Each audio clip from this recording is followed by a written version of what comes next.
Bonjour, bienvenue dans mon espace de prédication en ligne. Chers amis, être appelé à porter la parole de Dieu est une grâce. Être affecté au saint ministère de la prédication, c'est un honneur. Parler de la part du Saint-Esprit est une noble tâche. C'est une noble tâche. Or, quand les fils de Dieu vinrent un jour se présenter devant l'Éternel, et Satan vint aussi au milieu d'eux. L'Éternel dit à Satan, « D'où viens-tu » Et Satan répondit à l'Éternel, « De parcourir toute la terre et de m'y promener. » L'Éternel dit à Satan, « As-tu remarqué mon serviteur quand Job, il n'y a personne comme lui sur la terre. C'est un homme intègre et droit, craignant Dieu, et se détournant du mal. » Et Satan répondit à l'Éternel, « Est-ce d'une manière désintéressée que Job craint l'Éternel ?» Le 12e verset nous dit, l'Éternel dit à Satan, « Voici, tout ce qui lui appartient, je te le livre, seulement ne porte pas la main sur lui. » Et Satan se retira de devant la face de l'Éternel. Avant de commencer, il faut que je vous dise que j'avais déjà effacé le début du sermon que je traite maintenant, parce que le sujet me paraissait quelque peu généraliste.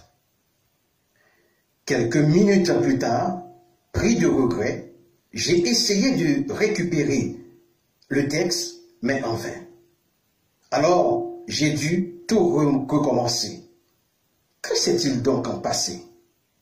L'esprit humain n'avait pas compris que cela était de la volonté de Dieu, car il cherche parfois ce qui met l'homme en valeur et non ce qui est instructif en profondeur. Au commencement, il y avait deux choses qui n'étaient pas dans le plan de Dieu. La première chose est l'interruption du repos de Dieu et la seconde est le suicide de l'homme. La chute de l'homme dans le jardin d'Éden a causé un grand dégât dans la structure morale de la création. Ce dégât est comme celui d'un concepteur de programme informatique qui voit le dysfonctionnement de son travail de plusieurs années d'études conceptuelles bloqué par un virus qui n'avait même pas pris un jour de conception à son auteur. Le virus injecté dans le jardin d'Éden fut verbal, en deux phrases qui sont « Dieu a-t-il dit cela ?» et parce qu'il sait que le jour où tu en mangeras, tu seras comme lui. L'auteur du dégât qui eut lieu dans le jardin d'Éden est comme un étudiant qui se venge de son expulsion de l'université qu'il a fréquentée. Puisque Satan a été éjecté du ciel, il est descendu sur terre pour détruire ce que le Maître avait construit en 6 jours. N'ayant pas eu assez de puissance, il l'a compromis, d'où l'interruption du repos de Dieu.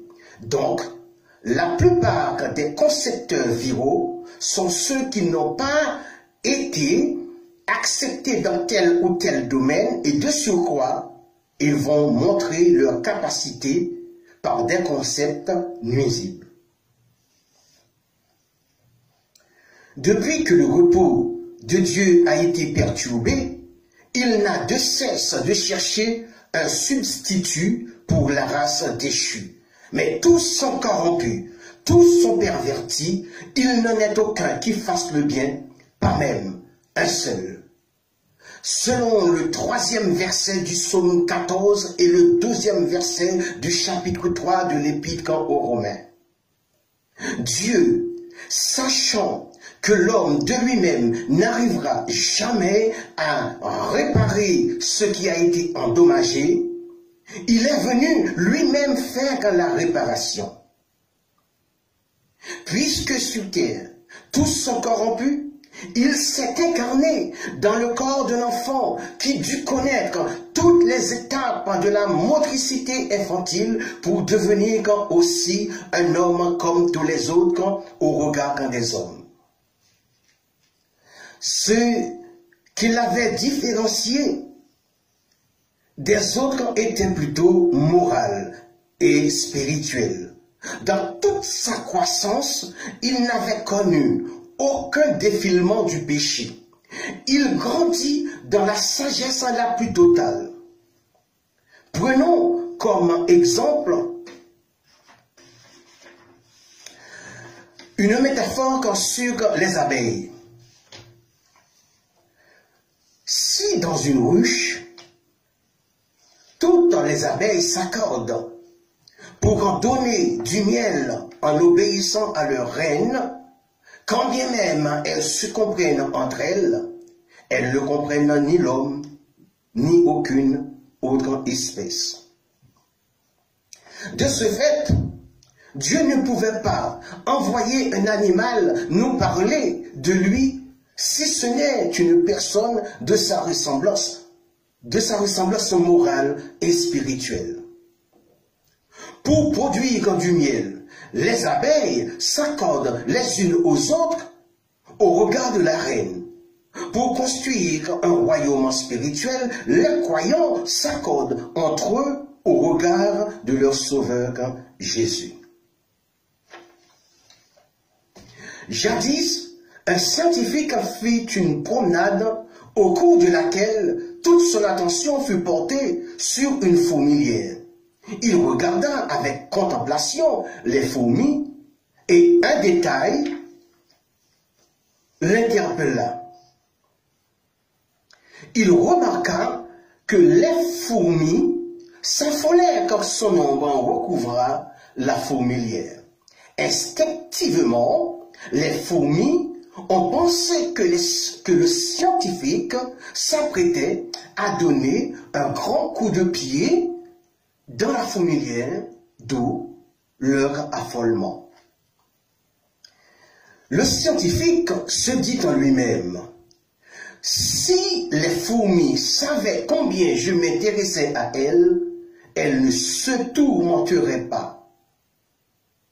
Puis, il lui est venu à l'esprit de se dire, comment puis-je leur dire que je ne leur veux aucun mal? En cherchant dans ses pensées, il se dit, à moins que je puisse aussi devenir une fourmi pour le leur dire. Autrement, elles ne sauront jamais que je les aime. Dieu, voyant que la race humaine est comme ces fourmis, prit la décision de se faire homme afin de parler aux hommes avec une totale identification, commençant par la naissance, puis l'adolescence et la majorité. Sur le plan physique, rien ne le différenciait d'un homme. Là encore, Satan a cherché à interrompre la venue du Christ en ayant eu une connaissance de la prophétie de Michée, chapitre 5, verset 1er. Il s'est alors incarné en la personne d'Hérode le Grand pour la mise à mort des enfants de 2 ans et au-dessous. Jusqu'ici, le repos de Dieu est toujours perturbé. Au début du sermon, j'ai énoncé deux actions principales qui ne faisaient pas partie de la structure de la création. Ce sont le repos de Dieu et le suicide de l'homme. Deutéronome, chapitre 21, verset 23, interdit à quiconque de se donner la mort sous peine que son âme soit maudite. Dans le monde, le nombre de personnes qui se suicident est d'environ 800 000 par an, soit une personne toutes les 40 secondes, selon les données de l'OMS, l'Organisation mondiale de la santé. Il est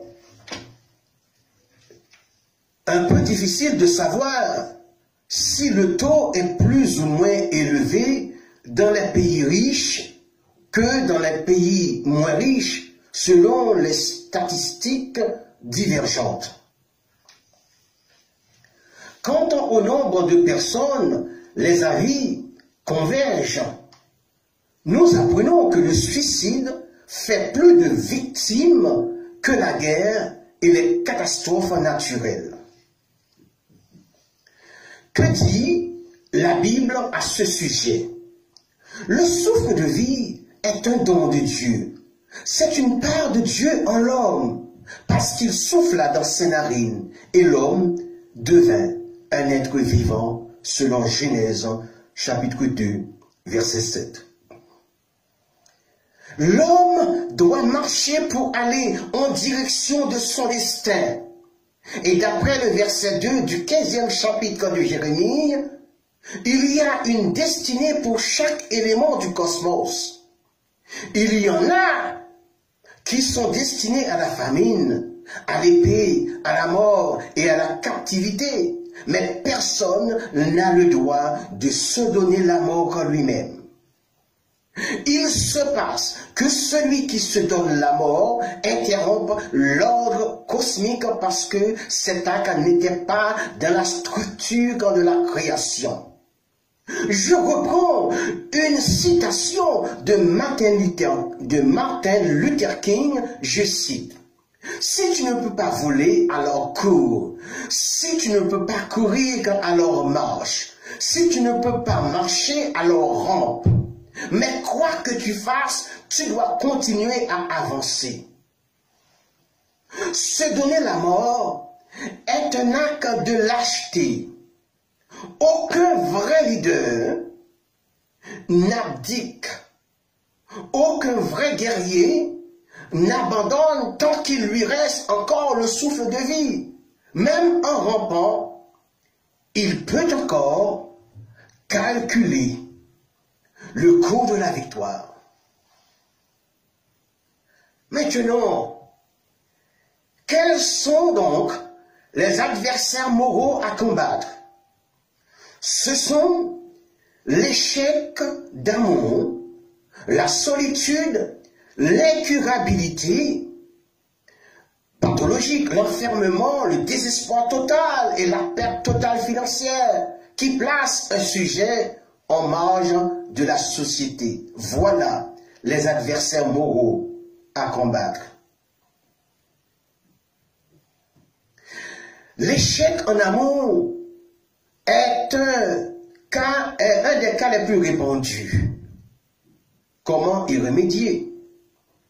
Le corps humain étant soumis aux fortes pressions d'un esprit agité occasionné par la solitude suite à une rupture amoureuse est assujetti aux ondes suicidaires. Le remède inévitable, c'est de rechercher la compagnie des autres. Le chrétien, quant à lui, est consolé par l'Esprit du Christ, à savoir qu'il accepte ce qu'il ne peut pas changer. Un Éthiopien peut-il changer? Ou un léopard s'entasse selon Jérémie 13, verset 23? Bien sûr que non. Alors, va jusqu'au bout de ton destin. L'incurabilité pathologique enlève aux faibles hommes et femmes la force de vivre. Mais ils ne savent pas que la pathologie en question est une voie obligatoire liée à un ordre de Dieu après la chute dans le jardin d'Éden. La vie est un miracle. Nous vivons avec un petit moteur qui s'appelle le cœur. Celui-ci bat constamment pour certains à 70 ans et pour les plus robustes à 80 ans, nous dit le 10e verset du psaume 90. Toutes les fois que le sujet met fin à ses jours, il devance le plan de Dieu qui a déjà fixé le nombre des années de sa vie et par conséquent, il se rend coupable au regard de la loi que Dieu a promulguée. C'est pourquoi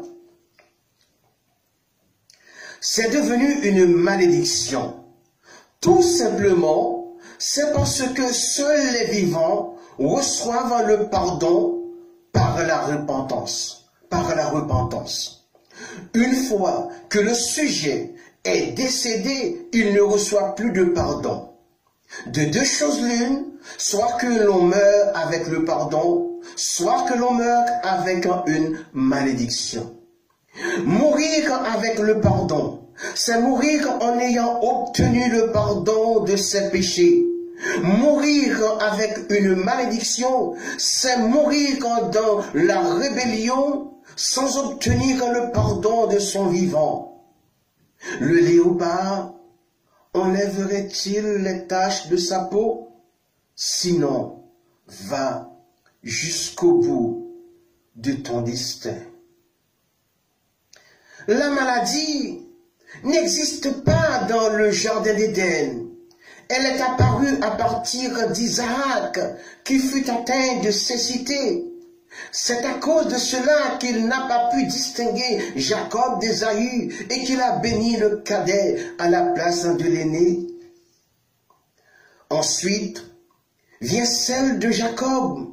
Ne connaissant pas la nature de sa maladie, on peut comprendre qu'elle fut vraisemblablement liée à un affaiblissement physique selon Genèse 48, verset 1er. Ou du moins, du coup qu'il avait reçu à la hanche de l'ange de Dieu quand il l'empêchait de s'en aller, selon Genèse chapitre 32, verset 25. Puis vient celle de Moïse, qui est clairement identifiée par une difficulté du langage dans Exode chapitre 4, verset 10.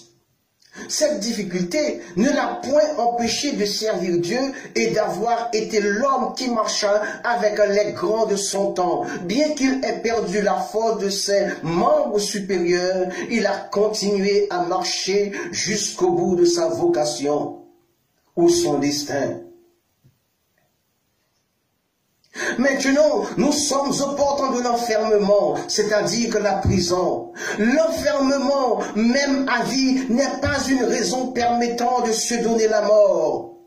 Même si un sujet se retrouve dans l'antichambre de la mort, il n'a aucun droit de dévancer l'ordre cosmique de Dieu. Ce faisant, il part délibérément sans payer sa dette envers la société et sans honorer la loi divine qui le lui interdit. Qui sait si, à la veille de l'accomplissement de sa sentence, un miracle ne va pas se produire? Alors, le sujet doit aller au bout de son destin. Il nous vient maintenant un adversaire moral, qui est le désespoir. Celui-là suscite dans la pensée du sujet qu'aucun projet n'est possible, qu'aucune faisabilité n'est à envisager.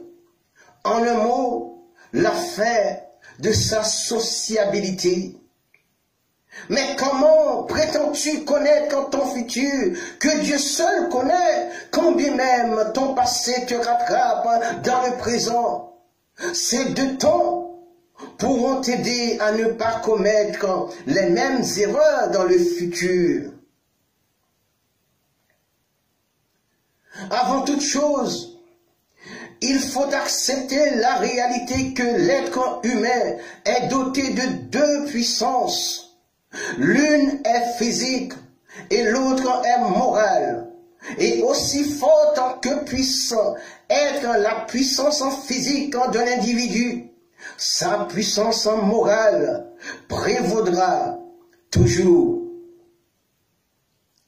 Considérons la puissance de l'engin capable de soulever plusieurs tonnes et considérons également la puissance autoritaire de celui qui l'oriente ou la puissance de qui il reçoit une commande.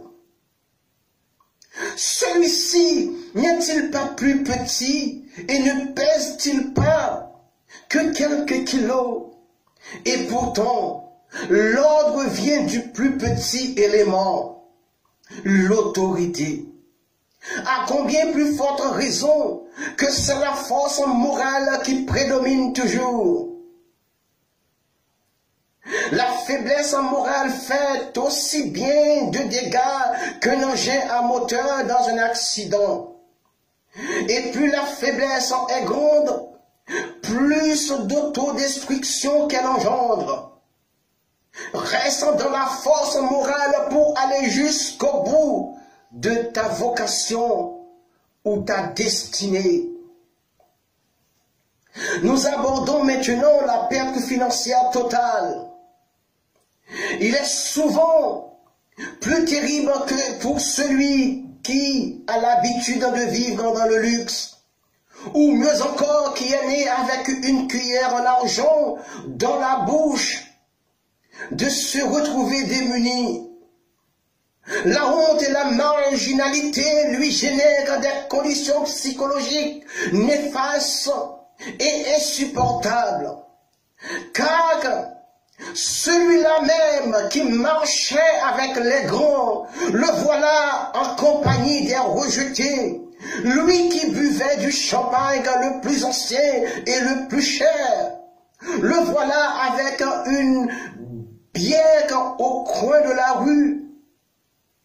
Lui de qui était tombé amoureuse en toutes les femmes de son village, le voilà qui reçoit leur toisement.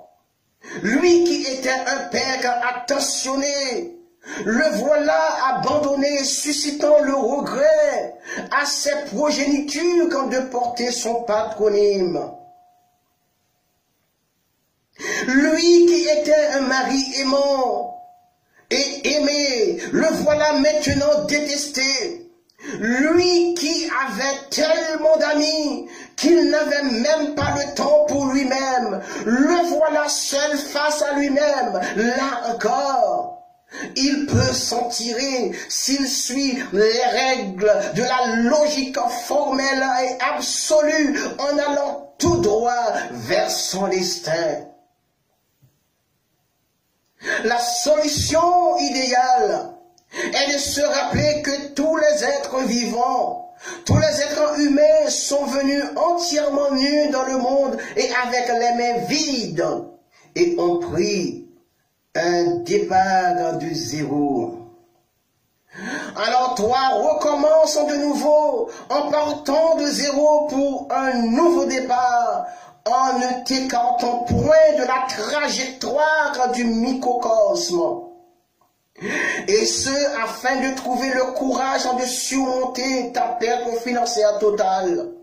Va jusqu'au bout de ton destin.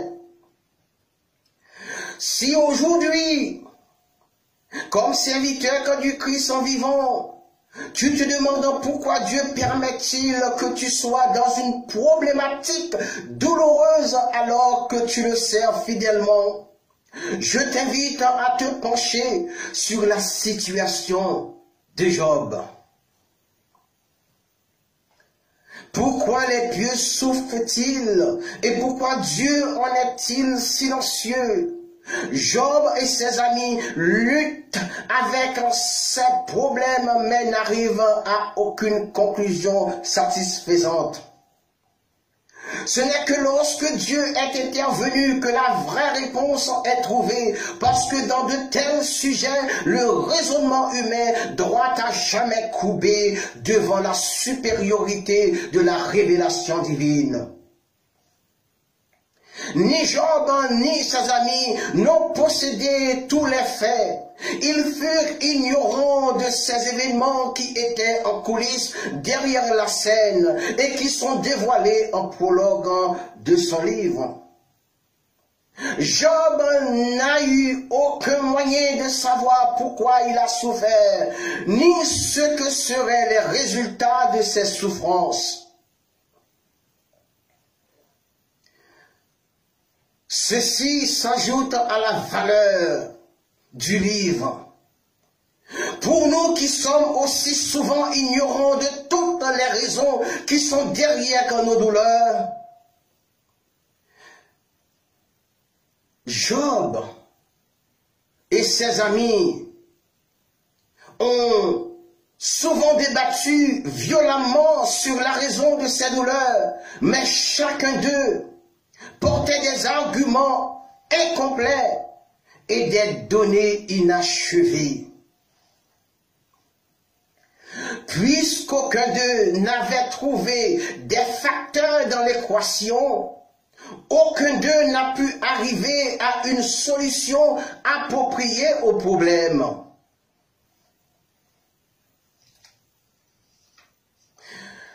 Par un sage comportement non indiqué de Job, Dieu a permis aux tragédies de tomber sur lui.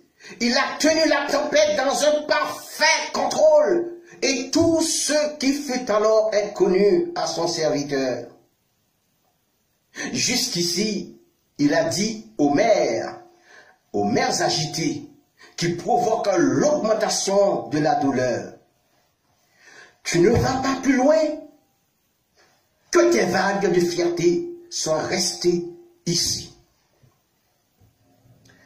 Comme Job, nous devons nous reposer dans la fidélité de Dieu, sachant que Dieu est trop sage pour faire des erreurs, trop aimant pour être insensible et trop puissant pour être contrecarré dans ses buts. Un croyant indique que derrière toute la douleur du juste, il y a un but très élevé de Dieu, et au-delà duquel tout est une suite d'enrichissement glorieux. Cette problématique a commencé par le grand et excessif cri amer de Job. Ainsi dépouillé de sa famille, de ses amis, de sa richesse et de sa santé, pour aucune raison apparente, ce qui lui a en fait conduit à sa peine.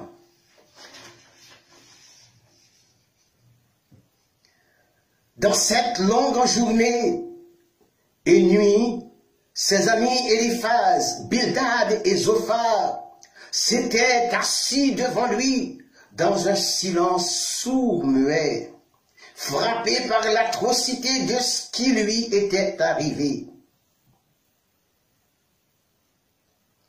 Bien que ses amis fussent venus, en effet, pour sympathiser, comme d'autres bien-aimés, comme d'autres bien intentionnés de nos jours, ils sont néanmoins restés sans relâche à le sermonner. Le duel verbal entre Job et ses amis est enregistré dans une triade bien définie. Éliphaz, Bildad et Zophar. Chacun d'eux avait avancé une théorie pour expliquer les douleurs de Job. Et ils ont chacun été vigoureusement réfutés par Job. Alors est venu un deuxième bidon rond du même ordre, seulement plus chaud et plus féroce que le premier. En dernier lieu, Éliphaz et Bildad ont parlé encore et ont été réfutés comme d'habitude par Job. Cependant, Zophar était silencieux, n'ayant rien davantage à dire. Les arguments sont terminés dans une impasse. Eliphaz a eu une hypothèse pour appuyer l'implication de Job à propos de ses douleurs. Il a prétendu que Job aurait eu péché. Bildad a eu une sorte de raisonnement déductif parce qu'il a supposé que Job aurait pu être un pécheur avéré. Et Zophar a eu une prétention indiquant que le péché était réellement la cause des calamités de Job. Alors, une autre voix a été ajoutée, celle d'Élihu, un jeune homme qui était venu plus près à la vérité que n'importe lequel de ses trois autres amis, poussant Job à s'humilier, à avoir la patience et à soumettre à la volonté de Dieu. Il a cru qu'il y avait quelque chose de réparateur au sujet des douleurs de Job, et il le réprimanda d'avoir accusé injustement Dieu. Tous étaient dans l'erreur. Satan a fait l'erreur quand de penser que Job servait à Dieu simplement pour le gain matériel. L'épouse de Job l'avait invité à maudire Dieu et à mourir, et a fait l'erreur quand de penser que la perte de richesse a signifié la perte de tout. Les amis de Job ont fait l'erreur de penser que Job souffrait à cause de certains péchés secrets affreux. Élihu, quant à lui, a fait l'erreur de penser qu'il est le seul à avoir eu la réponse au problème de Job. Tout ce que Job a fait était de s'être trompé en accusant Dieu d'injustice. Au milieu des souffrances amères de Job, il n'a pas perturbé le processus des choses de Dieu en se donnant la mort, comme lui avait suggéré sa femme. Au contraire, il est allé au bout de sa vocation, au bout de son destin. Oh, qu'il est triste de suggérer que le péché soit la cause de la problématique d'un enfant de Dieu, alors qu'il est en train de passer par le moule d'un croyant accompli. Oh, combien il est dommageable de véhiculer des rumeurs sur l'enfant de Dieu, alors qu'il est en train de passer par le terrain de sa formation. Enfin, Dieu a répondu à Job, et cette réponse est venue dans une série de questions au sujet du gouvernement de Dieu, sur le monde normal, et rien auquel Job pouvait répondre. Vous verrez ça dans le chapitre 38, verset 1er. L'explication claire était que si Job ne pouvait pas comprendre le gouvernement de Dieu, dans le royaume normal, combien moins il comprendrait les principes du gouvernement de Dieu dans les royaumes moraux et spirituels. Job n'a pas été signifié de savoir les motifs de ses douleurs. D'ailleurs, Dieu a eu un intérêt profond pour les affaires de Job, et celui-ci a dû voir sa propre bassesse et la grandeur de Dieu. Il a été ainsi porté à une fin d'estime de soi et une confession de ses animosités personnelles. La vie de Job avait été une étape sur laquelle une lutte gigantesque avait été décrétée. La lutte a pris fin dans un triomphe complet de Dieu et du renversement de Satan. Job a été appelé à prier pour ses amis qui avaient tellement durement frotté le savon de leurs mots cruels dans les blessures profondes de son âme.